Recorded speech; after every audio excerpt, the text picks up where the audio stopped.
You are now tuned in to the Addicted to Success.com podcast, where geniuses, entrepreneurs, and next level game changers share their juicy little secrets on achieving massive success. This is the advice you wish you heard years ago. Be prepared and take note as we expose the realness and the raw of what it takes to be successful on Addicted to Success.com. Ooh, this is a very, very special interview today. I'm here with Peter Voogd. Wow. 6 months to six figures is almost at 1 million purchases. This book blew up like crazy. Now Peter has his new book, 7 Rules to 7 Figures. He's going next level with it. And what I love about Peter, there's so many things. You know, Peter and I have hung out together in California. We've had a whiskey side, fireside chat. We've had so many strategy sessions and amazing catch-ups with a number of awesome people in the industry and shared stages. It's been amazing. And the thing that I could say about Peter is he is so damn consistent to his message. Like, he walks the talk, he lives and breathes it. And I can't say that for most people in the space, to be honest. So man, I'm so happy that you're here. I'm excited for your new book. I know it's just come out, and this is exactly what the world needs right now, because there are so many people that are in this space where they've realized they can't rely on the system. So I'm so excited for you to jump in, to teach us how to decentralize our dopeness and how to, you know, go in and really create something new in this next chapter. Thank you, man. It's my pleasure. And I always love connecting with you. We've done a lot of interviews. We've hung out at my house multiple times. We've hung out at the spot in Santa Barbara. So it's cool to continue to see each other grow and watch you grow and do what you do, man. It's been fun watching from afar and fun connecting with you. Now we haven't hung out for a year because you've been gone. But yeah, it might have been a little bit longer than that, man. I remember the last time that you and I even did an interview, you didn't even have kids. Now you have 2 kids under 2. Yeah. Yeah. So you got 2 kids under 2. I'd imagine your perspective would have shifted. What do you think shifted for you once you had both little legends come along? Yeah, it's even hard to explain. I've thought about that question. Really, it's your perspective of time. First of all, I thought I was disciplined with my time. I wasn't as much as I thought. When you have kids, you almost if you want to be a world-class dad and you want to be a dad that's there and also produce for your mission, you have to be super, super disciplined and focused. So I took my focus. I had to tell myself, Joel, I will be disciplined instead of working all the time. And that was hard. So it's just making sure you're focused on the most important priorities. And you say no a lot more. I used to make to-do lists all the time. Now I make not to-do lists. You know what I mean? So things just change because I want to focus on them, but I also want to set the example. I do have to work. I travel and speak. I was in Texas last week, Colorado. I was in Vegas yesterday. So I still am working and speaking and putting the mission out there. But now it's different. Someone's counting on me. It's not about me anymore. It's almost like I'm off myself and I'm on purpose, because I feel like kids don't really listen to what you say. They watch what you do and they watch who you become. And that's just, I take that. So there's nothing I've taken more serious than being a dad. So it's a cool feeling, man. I love this, dude. I go by the saying, bro, that ambition is different to purpose. Mm-hmm. I think ambition is kind of like the hallway. It's the hazing process of your entrepreneurship journey. And it's the push, push, push. Let's make it happen until it gets to a point where you're like, okay, I did the thing. Now I want something deeper, and I want to be connected to something even greater than myself. I want bigger mission, and that's purpose. So they're both great and they both, you know, serve in a way, but I think purpose is that level that it's harder to explain because it's not just a measurement of something. It's how you're feeling on the inside too. It's a fulfillment process too, right? I almost feel like if you don't have purpose and only have ambition, you eventually either reach success, but there's no fulfillment, or you get burnt out. Yeah. So I feel you're totally right, because I feel like the next level is purpose and mission, something bigger than yourself. I don't wake up like, what can I accomplish? I'm like, how can I help people? You know what I mean? Because I feel like that's the ultimate fulfillment. So you're so right. I agree. Because when I had just ambition, I was making a ton of money, but I don't think I was fully fulfilled. Dude, you and I both have been there. Yeah, like I look at like addicted to success, right? And we're pushing a lot of the ambitious stuff, and that's great. And there are people that are literally not going to get the purpose part just yet. Like they hear it as a word, but they need to go through the ambitious stage to realize, all right, the next stage is the purpose. That's 1,000%. Yep. It's better than doing nothing with your life. Like, well, your website was addicted to success, and mine, I had a mixtape called Ambition is Priceless. That was my only focus, was ambition. So it's like we both were in the trenches understanding like what purpose was after we went through some challenges and perspective shifts. You know what I mean? Yeah. Yeah. It's that mature success. Yeah. That's cool, man. Let's talk about the book, because I know that this is something that the world absolutely needs right now. We need a game plan, because when you wrote the book 6 months to six figures, I love that it's strategic and you're very practical. This is what's great. You know, some people will say that, but then they won't follow through. It's just, you know, conceptual ideas, but no actual tangible things. And your book has tangible things. I believe that's one of the reasons why it blew up and it's nearly at 1 million sales. The economy has changed since you wrote 6 months to six figures. So the principles still apply, but the trends and also this whole industrial revolution that we're actually starting to shift into now has shifted. What are you seeing in this new economy? What's showing up now? Well, I feel like a lot has changed. And I used to say everything has changed. What worked 5 or 10 years ago doesn't work anymore. Now I'm realizing what worked 2 years ago doesn't work anymore. And I think a lot of things have shifted with the economy, with the control, with the power, with the actual industry. There's evolving technology. There's constant information being overloaded to you. So I think first, it's more important than ever to know yourself at the deepest level right now, who you are, what your strengths are, what your gifts are, and realize how much opportunity there really, really is if you have a blueprint, if you understand how to build a thriving business. That's the first thing. And I feel like with the new economy, what's happening, I was always trying to get to 7 figures, Joel. I failed multiple years. One of the reasons I named it 7 Rules to 7 Figures is I feel like 6 figures, $100,000 isn't what it used to be in the States and really anywhere in the world where things are getting so expensive, inflation. You have to start getting up to $500,000, $1 million plus in business if you want to reach more people and turn it like a real business into a lifestyle.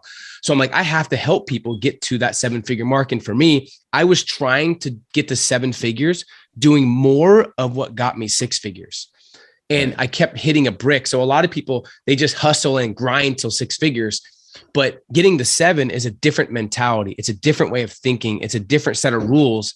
That's why I wanted to really share the blueprint that I had. And where it came from, Joel, was like 3 or 4 weeks before my son was born. I remember I told everybody like I was going to raise my prices. I was going to speak less because my son, and ironically, I had a couple speaking engagements the couple weeks my son was born, and I raised my price. One paid the full price. A couple were paying less. I turned down, and this is just a side note, I turned down 40 or 50K of speeches the month my son was born, simply because I told my following I would. But 2, I challenged myself that I actually have created some leverage in my life to live my values and live my priorities and say no to certain things.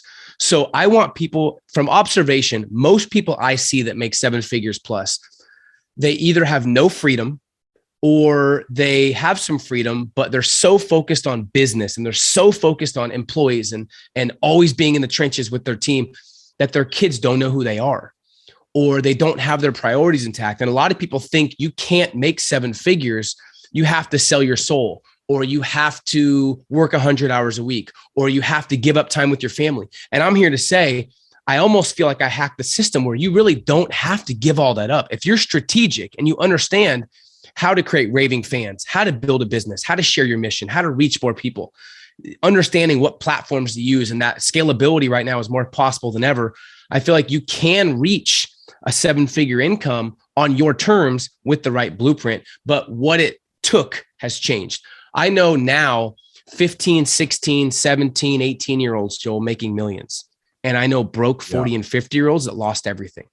Yeah. So hold on. I'm thinking a couple of years ago, how do we have a society now where there's 50 and 60-year-old hard working, amazing, loyal, genuine people losing everything, going broke, and 17-year-olds making millions? We're in the craziest economy of all time because it's shifted. It's not necessarily about age as much as it is about value, and as much as it is about really adapting and adjusting to the new times and having a network. So, I mean, it kind of walks through that, but that's what I've seen, man, it's just the craziest economy. And I think a lot of people don't realize the potential they really have if they understood how to harness it, which is what you talk about. And I feel like now it's easier than ever if you have the right roadmap, the right blueprint, and you understand your mission than it ever has been. And it's the hardest time ever to build a business if you don't have a roadmap, you don't have a great network, and you have that figure it out myself mentality, because that mentality, I think, holds you back. Yeah. Look, I think, and I love that you shared this, I think that one of the greatest skills you can have in an entrepreneurial space is sales. You know, if you can sell, there's no limit. So you could, you know, if you're a great salesman, you could sell in pretty much any industry with most products, pretty much all products, with most. Oh, yeah. Is there any specific industry that you've noticed, and even maybe like a product or a service that is just crushing it? Maybe like the top 3 industries or top 3 products and services that people are really wanting right now, that's taking those that are selling it or offering it to a 7-figure level pretty quickly. Yeah. And I think more important than that, I really think more important than that is I share, and I want people to know that they need to figure out what their gifts and strengths are. And they need to figure out, I think whatever you do the best with the least amount of effort is your gift. And I think if you understand your gift and your strengths, and you understand how to leverage and create some maybe hire people that are good at your weaknesses, really you can dominate most industries if it's relevant to your strengths and gifts. So for me, it's like, figure out your strengths, mix it with a passion, and solve a problem people care about. You can be in any industry you want if it's relevant. So I think the top 3, man, one of the top ones that people are getting into now in the last year or 2 since the pandemic is training, coaching, masterminds, anything teaching wise. I've seen people make 6 figures teaching people. So like, if you want, it's so simple. Any skill you have that you can help someone speed up their learning curve, that is a valuable skill, you can help them do that. So I know someone that was teaching Spanish, didn't know anything, didn't know how to start a business, but started teaching Spanish on Zoom and was charging a couple $100 a session. And I think they were making 6 or 7K a month, 6 months after doing it. I know teachers, Joel, teachers that didn't value the system they were in. They didn't like the changes the system was making. They quit and did homeschooling from Zoom to other students and made 6 figures, which is 2 or 3 times their salary. So masterminds, training, coaching, leadership is very highly paid if you can understand your messaging and how to get clients. That's probably one of the top. LeBron James, Michael Jordan, me and you, we all have mentors. They have coaches and mentors. So training people, helping them, actually giving them guidance where they can cut their learning curve in half is a huge billion-dollar industry. And it's going to get even bigger. And there's going to be a lot of noise in the marketplace. So if you can differentiate yourself, that could be a huge moneymaker, but also it's fulfilling as well. But you have to be good at what you do. I see a lot of people, Joel, try to get in it and teach things they're learning, and it doesn't work. You have to teach things that you've lived. What's that quote you used to say about a real leader shows through action what they can actually accomplish, through their vision, through action. So like, once you accomplish something, once you've mastered your craft, reaching back and helping people. That's number 1. Number 2 I've seen is e-commerce has done well, drop shipping in a lot of different e-commerce stores. If you understand how it works is a big one. I've seen courses and trainings of similar aspects of leadership and Zoom calls, but you're just creating a course that you create and you sell it time and time again without having to continue to put your time into it. It's that passive income. If you have an expertise, it's important that you sell it because people can learn while you're sleeping. One of the reasons, Joel, I wrote the book 6 months to 6 figures back in the day was I could not sleep at night because I had a mission that I knew I had information that could help people because I had went from broke to 6 figures. I was so obsessed with getting the message out there that I wrote the book. I didn't know how to write a book. I wasn't a good writer, but when the mission is bigger than the feelings, you make it happen. Yeah. So I wrote the book, then I created a course, and the course has sold over 40,000 people have been through the course, 800,000 in the book, just because I couldn't sleep at night. You could ask Caleb, my wife.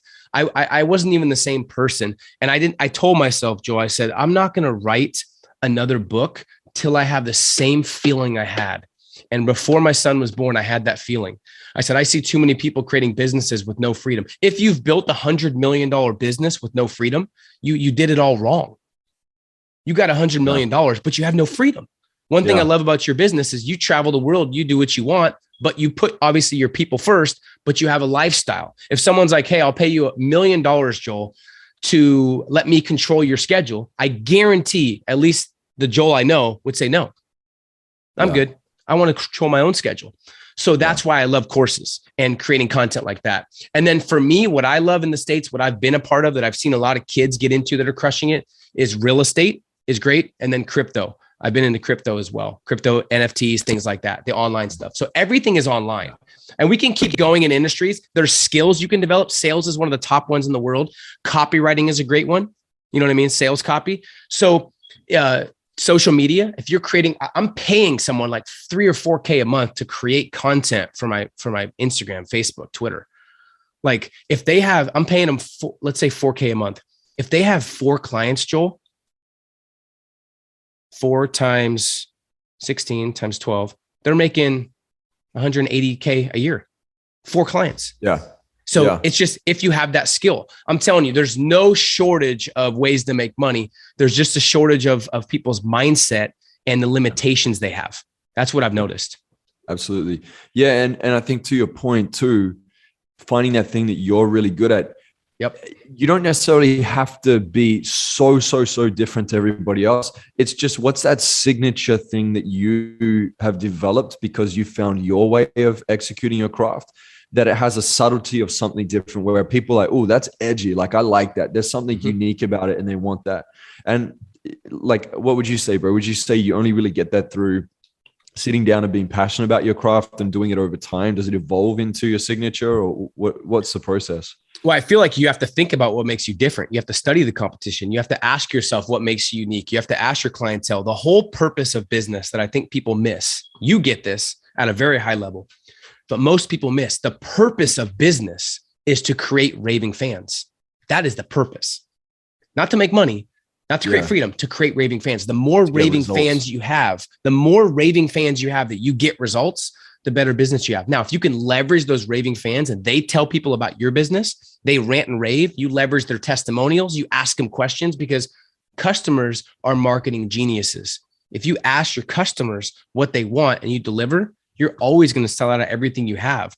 So I think the way to do it is ask your customers, figure yourself out. And then the question I ask is, why should I do business with you? You have courses, you have masterminds that are amazing, but Joel, why should I do your mastermind or join your mastermind over everyone else in the world? You know what I mean? People have to ask themselves, why should I do your business, buy your product, join your circle, buy a house from you if you're a realtor? Why should I choose your services versus everybody else in the world that has services similar? And if you can't answer that, that's your edgy expertise. If you can't answer that, you're going to be in a crowded marketplace. And I think people I think the worst thing you can be, I talk about it in the book in detail at how to get away from this, is just another. How many people do you see, Joel, every day? Oh, just another speaker, just another author, just another realtor, just another motivational guy, just another mortgage broker, just another this. That's the worst thing you can be, is just another. And I think in the motivational space, Joel, we're seeing a lot of just another that are just fluffy and, hey, you believe in yourself. And they're not getting controversial. They're not sharing actual truth. They're valuing what people think about them versus the truth and being polarizing. So it's like, people have to realize they got to be a little bit different. And like you said, you don't have to be the end all be all, the best in the world. You have to figure out what makes you different. And every single person on earth has different DNA. So you are different, but it's figuring it out and portraying it to the world. Yeah. You know how before we were talking about the difference between ambition and purpose? It's like a journey.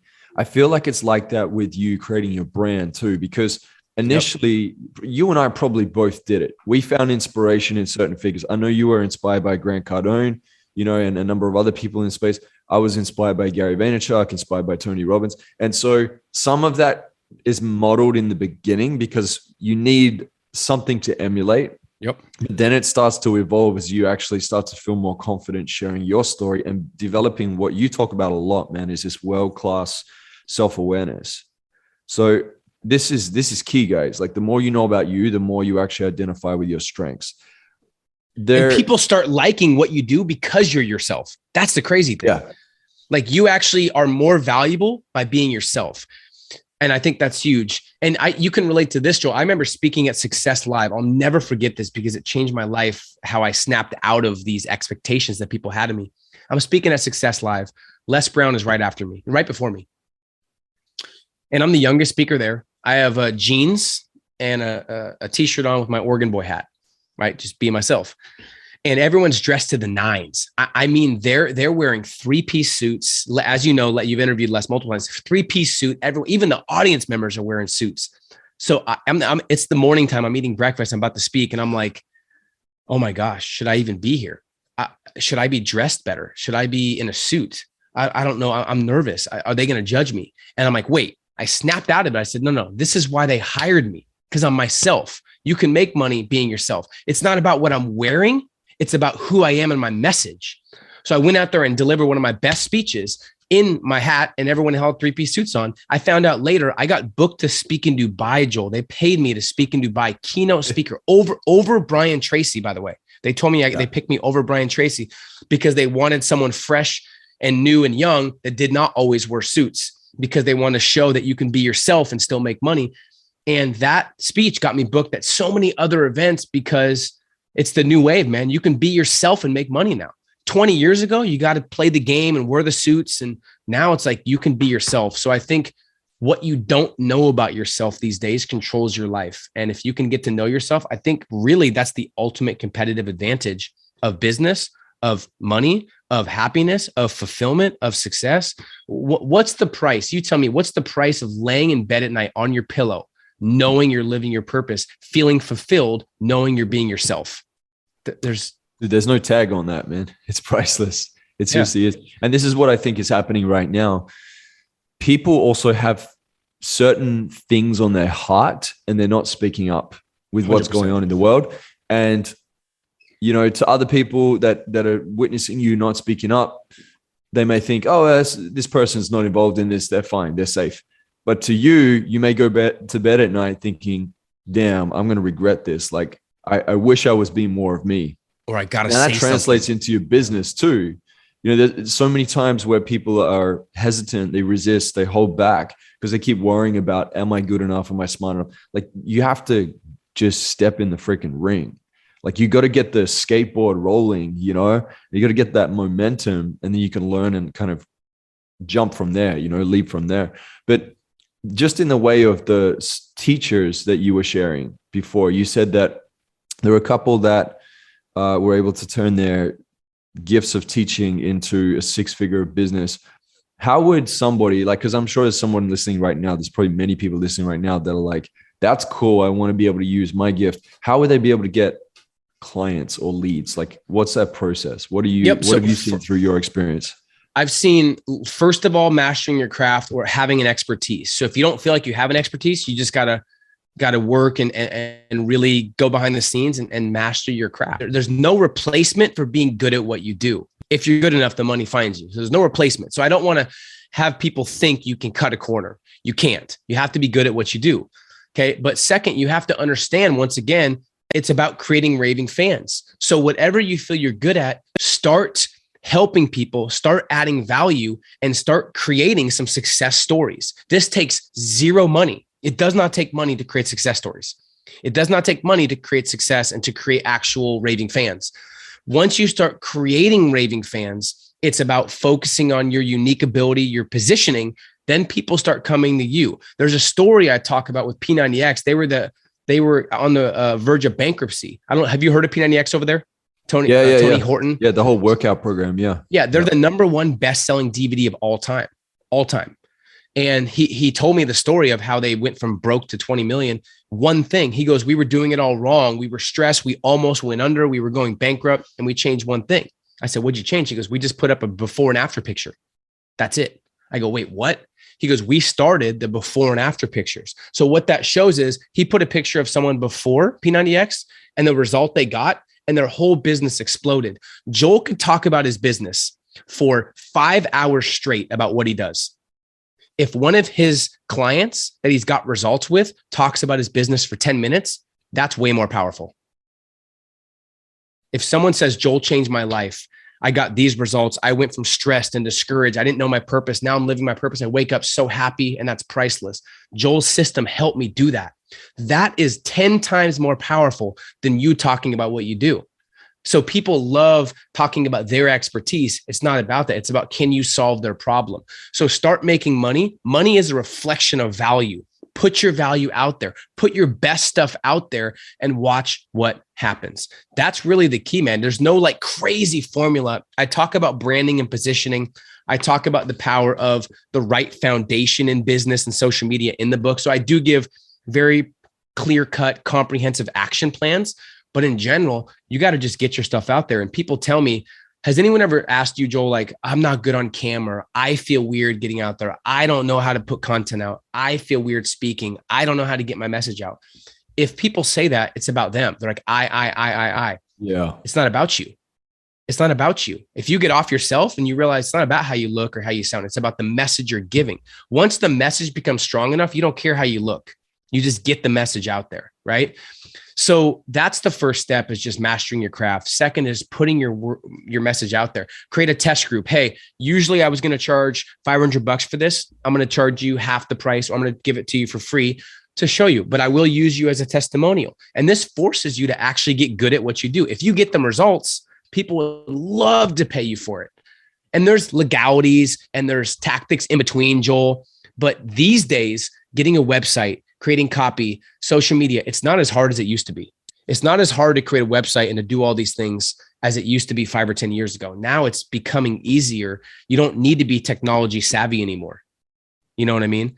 So that's what I'd say, is just add value. How did you build Addicted to Success to millions? You literally just added value. You interviewed people, you shared it, they shared it, you added value. You didn't ask for anything for a while. Right? You didn't ask for anything. You just gave, and then the money came once you started actually giving value and asking for it. So that's what I would tell people. I think people just want things too fast. They're like, how do I make money right away? It's like, you don't. Just add value first. People just think they can make money fast. You got to put value out first before you make money. Yeah, absolutely. Absolutely. And I think that people lack this understanding of the fact that you need to create a system, a formula, a blueprint. And that's what you did. You know, when you said that you were laying there in your bed and you just couldn't get to sleep because you knew that you created 6 figures, and you're like, there's a system that I went through myself that I want to now teach. So guys, if you're listening, think about, what would your system be? What would your blueprint be? What would your formula be that's unique to you? And it doesn't have to be wildly different to everything else. If it does, that's even better, but let's work with what you got. And then from there, the results, man, I love that. That just let your results speak for you. That edification that's coming from others builds trust, because it's not you having to brag your ass off. And actually, do you think it's like easier to market when you can lead with the system and the results it gets? And then you're like, oh, by the way, you know, I'm here to support you in this journey too. It's so much easier. You don't have to think so much about yourself, you know? 1000%. Yeah. And the work speaks for itself. Yeah. Because you're good at what you do. Yeah. That's a huge key, man. And people don't want to hear that you got to master your craft. They don't want to hear you have to actually get good at what you do. But that's why it's such a crowded marketplace, because people aren't good at what they do. They're just, and the thing is, if you market something that you're not good at, it just speeds up the process at which the world knows you're not good at it. So it's like, you know what I mean? You got to get good.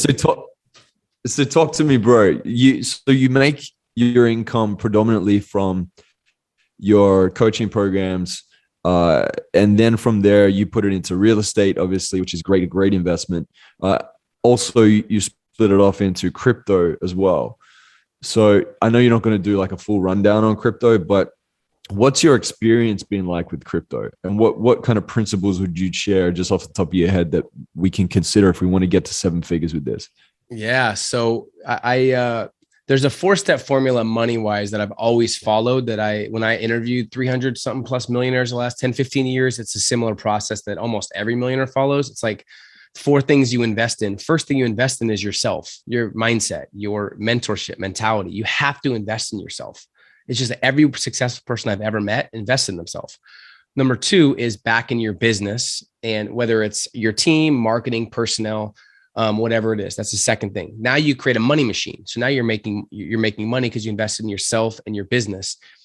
Third is assets that make your money work for you. So I'm always investing in myself first, and I'm investing in my team and my business and my marketing and whatever it is that's going to allow my business to flourish and reach more people. Third, now I'm thinking about how can I invest in assets that make my money work for me? Your money should be little soldiers that go out and get more soldiers and bring them back to you. Right. So there's this old adage, Joel, where you have to save money. We grew up like save. Saving is, at best, you keep a little bit of your money, but you still lose it with inflation. So I think I didn't learn about investing till I was like 20 something. It's crazy they don't teach this stuff in school, but it's about investing your money to make you more money. So my favorites have always been real estate. I've made a great amount of income in real estate. We still have a ton of properties, fourplexes, duplexes. And I love the passive income. I love the ability to realize that people will always need a place to live. And real estate has created a lot of millionaires. And I love real estate. My parents were involved in it. 2017, I got asked to speak in Tokyo. And I was judging some startups with Tim Sykes and Gerard Adams. And one of the startups was a crypto company. And I was intrigued. I heard about it, but I was skeptical. And really usually people that are skeptical have no guts, because it takes zero guts. It takes zero courage to be skeptical. It actually takes courage to believe in something. So most people, I didn't have guts at that time. I was skeptical. I was like, crypto, Bitcoin, that's going to disappear. I'm like, it's going to be gone in a year. That was my mindset. But then I actually usually when you learn about something and you actually do your due diligence, you really realize if it's the real deal or not. So I connected with the CEO of this company and another girl that was there that was part of the company. And we talked for 3 days. I was playing devil's advocate. I got in asking him about all kinds of stuff with crypto because I wanted to get involved if it was the real deal. And they killed all my questions. I went home. I did tons of research and due diligence and studying and understanding that crypto is here to stay because there's no other option for how the monetary system is going. There's no other option. And with what it does and with the freedom aspect and with the ability to have control and not have an intermediary of a bank and be able to send money anywhere in the world in seconds. I've seen people send $1 million of Bitcoin. It takes like 7 seconds. I've seen that on a Saturday. Saturday. Banks aren't even open, right? So just from due diligence, man, I invested in Bitcoin 2017 and I've continued to invest in crypto because I believe it's the future. And now I look at it and I see, wow, a lot of super intelligent people live and die by crypto, invest in it, think it's the future. And I'm big about being around genius, like having a collective intelligence of people. And I've just studied it now. And now I feel like I don't really play the game where I day trade every day. I'm more like I buy the right ones and hold. And in order to figure out which project you want to invest in, you got to look at the technology. You have to see what problem it solves. You have to see who the CEO is, study the CEO. You have to figure out how much is in circulation. So we can deep dive into like what to look for, Joel. But anyone interested, I would just say, do your due diligence. I would just say some of the smartest brains in the world are behind it. And I see it as a long-term investment for my family. You know what I mean? Because if you scale out, it's never gone down in a year. It's gone up every single year. And I think now it's at $62,000. I bought Santana, my son, a Bitcoin at 4,500. I said, now I'll buy him one too, 4,500. So he now has 60K and he's 2. You know what I mean? Nuts, so it's man. Like, legacy, I believe in it because of all the research and due diligence. Yeah, dude, I love this. I love it. This is amazing. And the thing is, it's early. So that skepticism can kill your opportunity to jump into something early. And that's what you want to do. Cause I bought a coin the other day. It's called XPR, Proton Chain. It's faster than Ethereum. It's like no gas fees. It's going to pop like crazy. They worked on all their tech and usability first and have like 10 pieces of tech. They haven't even marketed or jumped on a bunch of exchanges yet. Wow. So they did it kind of the other way around because a lot of these companies will sell a concept and then hope to raise money to then utilize it. But they've done it the other way around. And I jumped in at like 15 cents. I think it's up at like 40 something cents now. But when I looked at it, like I went to buy some more. And it's crazy because so much of this is timing as well, because, it's volatile. Like all crypto at the moment is volatile until you have enough holders in and it starts to stabilize a bit more. It kind of doesn't get as exciting. And like in the next 5 or 10 years, it will probably stabilize a lot more like the stock market. And so right now it can have like a 10, 15% drop on some days. And then it's like, oh, I'm going to buy in. But most people would have a mindset of no, sell off. Like they get scared and they don't want to lose more. But the truth is, Warren Buffett says, when there's blood in the streets, buy it all up, like get in there. So what lessons have you learned just in the trading aspect itself that has allowed you to be able to bring your finances together to make more than 7 figures here? Like, is there any principles that anyone that's listening that's like getting into crypto or getting into real estate that they get to just take heed of? Yeah. So I'll talk about what's kind of guided my financial decisions and helps me in building the net worth, but also the capital for crypto. First of all, you have to be principle based, because behind every principle is a promise. Behind every mood or feeling is usually nothing. And I think there's nothing worse than making decisions off emotion. And if I study the top investors, they don't have FOMO. There's no FOMO. There's opportunities everywhere, every day. So if you're like, I missed it, it's like, that's not a good attitude to have, because then you make irrational decisions next to make up for it, which that's not a good mentality to have. So I sell myself on the coins I'm investing in. I talk to my connections. I do my research. Once I lock in and buy, I don't question. Okay. Then I buy. This is important. I buy the dips and I look for trends either way, but I buy the dips every time a coin I like that I've sold myself on. And here's what I look for: what type of technology, how many there are, past history, partnerships, who talks about it, right? I study the CEO to see what they've done in the past, if they're the real deal. If all of that matches up, if it's a smart contract and it solves a massive problem, if it has big partnerships, like Ethereum partnered with Visa a while back, of course, it went up $1,000 after that news. And I found out the news right before everyone else did. I invested more and the money went up, right? So I look for that kind of stuff. Once I'm sold on the coin, it's very simple. My philosophy is I buy when they're down. And anytime they go up or hit all-time highs, I sell off my initial profits and I sell off my original investment to make sure that I never lose money. And every time they go up, I take a little profit. And then when they go down again, because I've never seen a coin, Joel, in the history of me being in crypto that hasn't gone up and down. Not once. Yeah. Not once. So I buy when they're low and I sell when they're high. Now, this is the opposite of most people. Your coin goes like this, you get scared and you sell. And then it goes up and you have FOMO and you buy. Exact opposite of what you should be doing. So we've made a killing just doing that. And we have an inner circle. I have a really cool mastermind group that's really crypto focused. I have a couple experts that have just been trading for so long. They know the algorithms. They're just really smart. They think ahead. They know all the charts. I don't sit there and judge the charts. I'm not good at that. That gives me a headache, to be honest. You might be better at that than me, but I can't do that kind of stuff. Technical analysis. Yeah. That's not me, but my friends know that, right? So that's what I do. So when Bitcoin when it hits an all-time high again, I'm going to take more Bitcoin off. So I've taken quite a bit of Bitcoin and put it into USD in a stable coin because it's so high. And then once it dips, I buy a bunch more. So I just accumulate that way. Do you use that money to put back into your business? Do you use it to put in a real estate? Like how do you scale this? No, crypto's crypto. So I keep all that. Okay. And I'm very fortunate to have money come in from 8-9 different ways, from real estate, from training, from my academy, from coaching, from the courses, from speaking, from the book sales, from Audible. So my real estate money is my real estate money. I have a rental account, so I buy and sell real estate with the same money. Now, the money I get from my business, first focus is investing it back in myself and my business. After that, it's wherever I feel like there's opportunity. So it's once I make the money, it's crypto, real estate, one of the two. So I do invest that. But when it's in real estate, Joel, I keep it in real estate. And that's it. Yep. When it's in crypto, I keep it in crypto. So most of my crypto investments from my business have gone up and I keep it in there. Yeah. This is really important, guys. Like you got to diversify.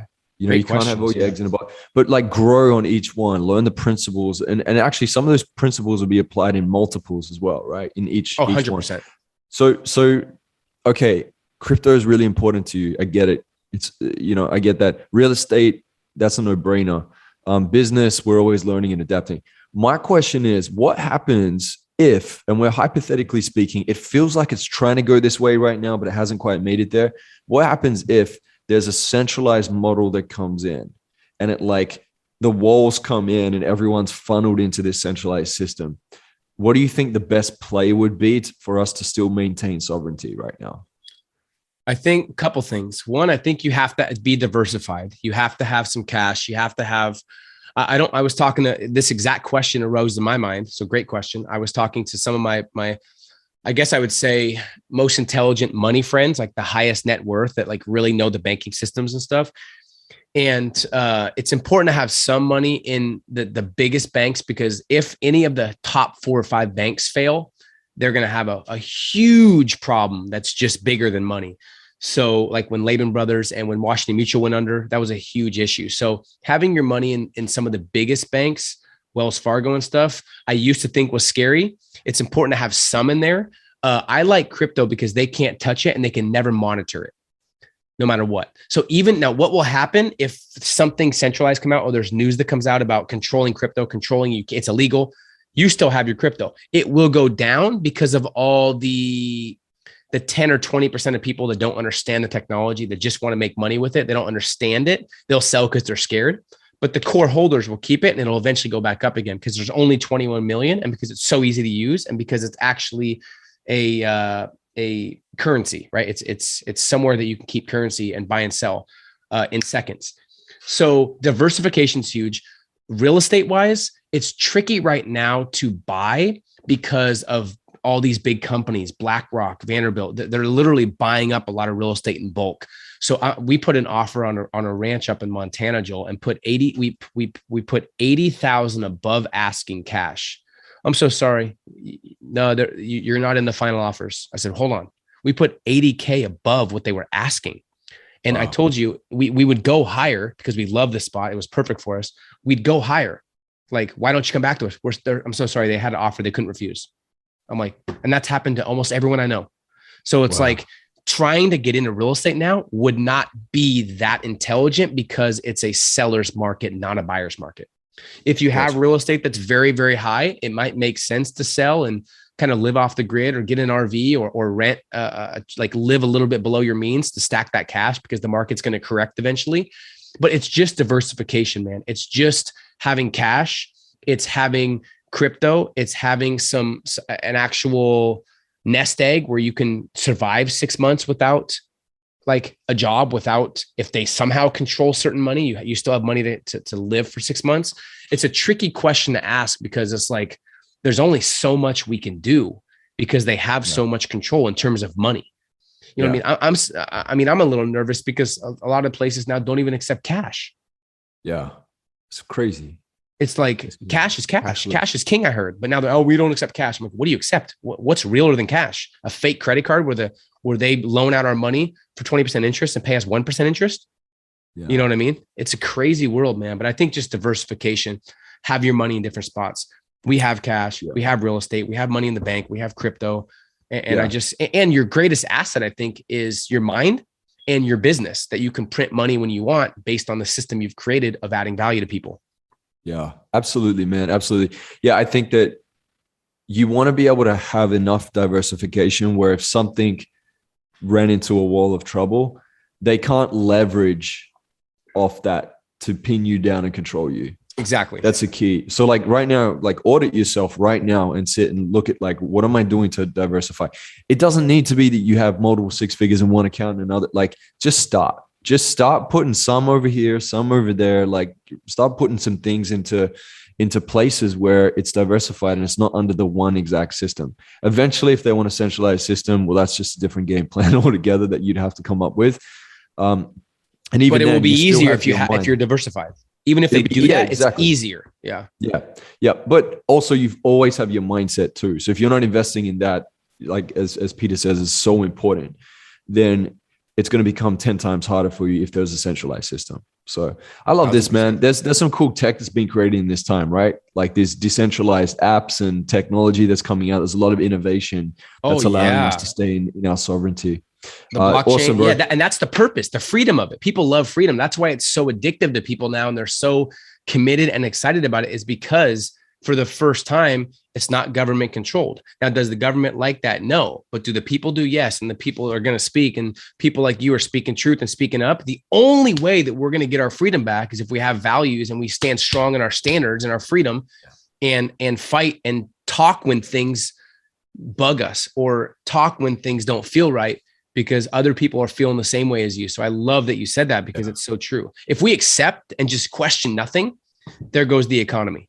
Yeah, that's it. Dude, I know you had Zuby. Zuby's been making the rounds and sharing some awesome content. I know you had him on your podcast. What was the biggest takeaway that you guys created together on that episode? Ooh, a lot. I think he brought up when there's fear involved, there's no rational thinking. And because sane people now are they're trying to pin sane people as insane. Yep. Because of how manipulated and fearful our society is. So a lot of the stats he talked about and what we talked about sound so normal, but to outside world, we look crazy. It's like, how have they, there's many tips, but first I love that he values truth and freedom over what people think and fear. That's already the greatest lesson. He values truth over people hating him, calling him names, giving him death threats. He values laying in bed at night, feeling good about himself, looking in the mirror, feeling proudly speaking truth, than getting hate, which we should all value that because I think that's where you create a real legacy. But we talked about not just the government, but the news stations. Everyone's so obsessed with what's happening, having control, the masks, everything.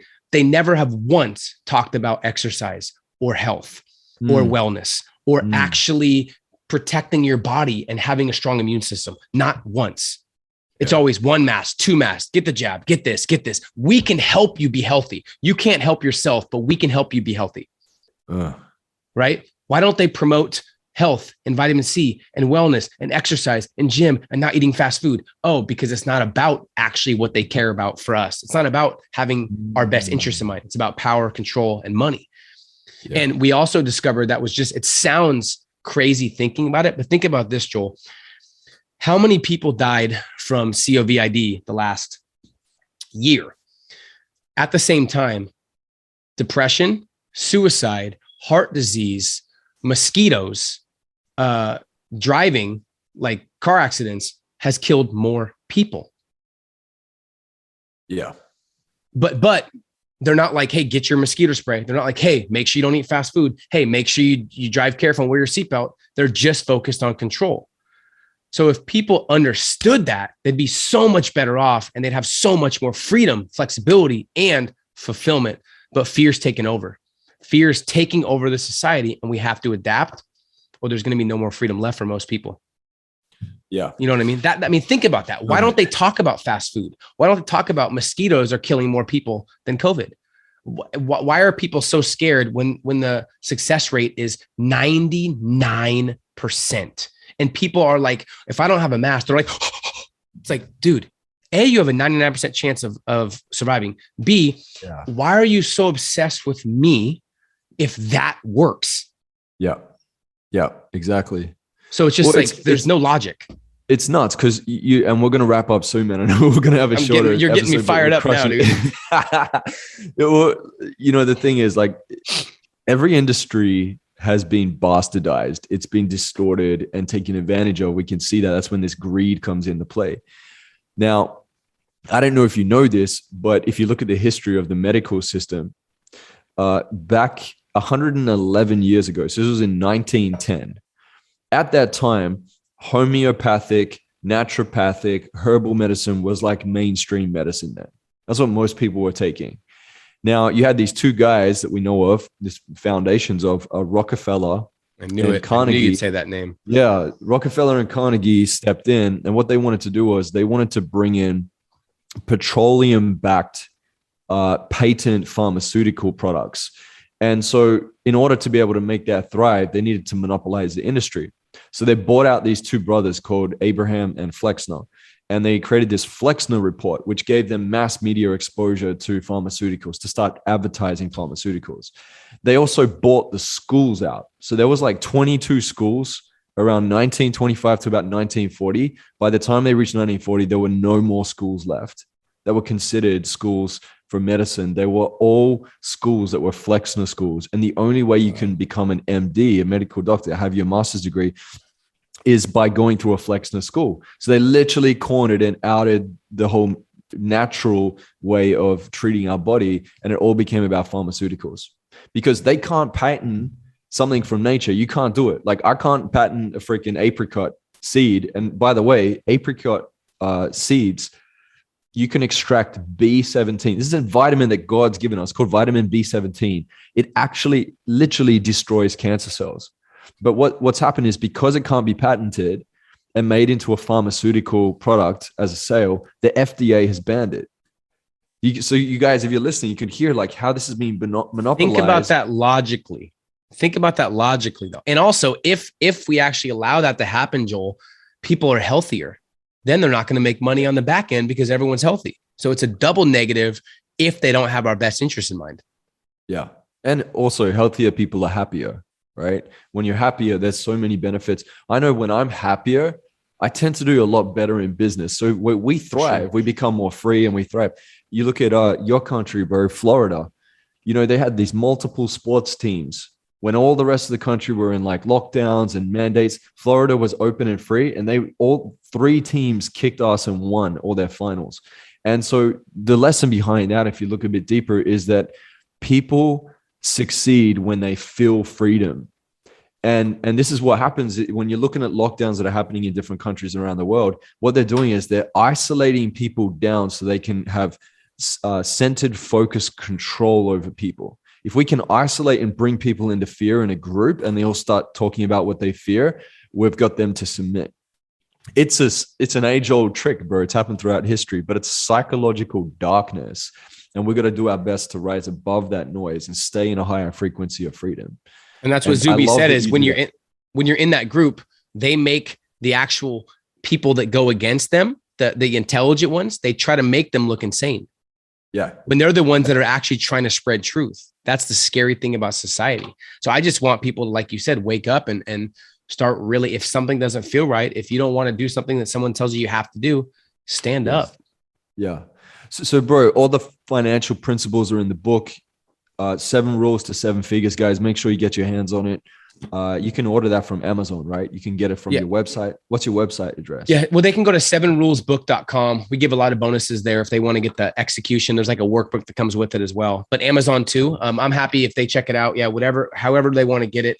I'm excited, man. I really feel like this is my most important work. And I think it's something that'll give people a proven roadmap on how to build a life on their terms. One that allows them to have freedom and a business that helps people. So it's kind of a win-win. And I'm super excited because the timing of it as well. So thank you for helping me share my message too. Love this, bro. Love it, man. Awesome. Thanks so much, bro. I freaking love this. We always end with this last question though. The last question is, if you were to deliver your last 30-second speech to the world, what would that last 30 seconds sound like?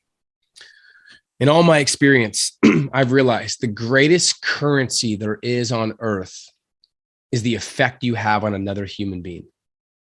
And I've noticed that if you put people first and you really, really know yourself and spread truth and develop people in the highest level, it's the most fulfilling world you could possibly live. And people that are selfish are the most unhappy. So I would tell you, get on purpose and off yourself. And the number one question I get my whole career was, how do I inspire people? I want to inspire my mom, my dad, my friend, my brother, my sister.